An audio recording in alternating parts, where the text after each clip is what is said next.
এই যে আমরা এত কষ্ট করে এসেছি কিন্তু মার মুখটা দেখে সবকিছু ভুলে যাওয়া যায়, তাই না? আর দেখুন দিনের বেলাতে এত ভিড়, 2টো নাগাদ বাজে এখন, অনেকটাই ভিড়। আর মন্দিরটা দেখুন কি সুন্দর সাজিয়েছে, আর ফোঁটা ফোঁটা করে বৃষ্টি শুরু হয়ে গেছে, জানো তো? অনেক কষ্ট করে আসলাম, বৃষ্টিটা না হলে কিন্তু ভালোই হতো, একটু ভালো করে মেলাটা ঘুরে যেত, কিন্তু না, মনে হচ্ছে বৃষ্টি হবেই। তারপর আমরা এক সাধু বাবাকে পেয়ে গেছি। সাধু বাবার কাছ থেকে আমরা সুন্দর করে সবাই ফোঁটা লাগিয়ে নিয়েছি আর শুরু করলাম মেলা ঘোরা।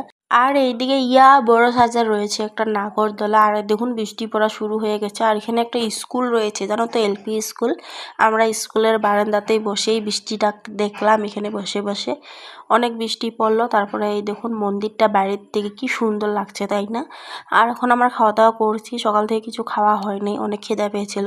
আর বাড়ি যাওয়ার টাইমেও অনেক কষ্ট করে ট্রেনে উঠেছি, কিন্তু জেনারেল পাই নাই, আমরা এসি ডাব্বাতে উঠে আসলাম। টাটা।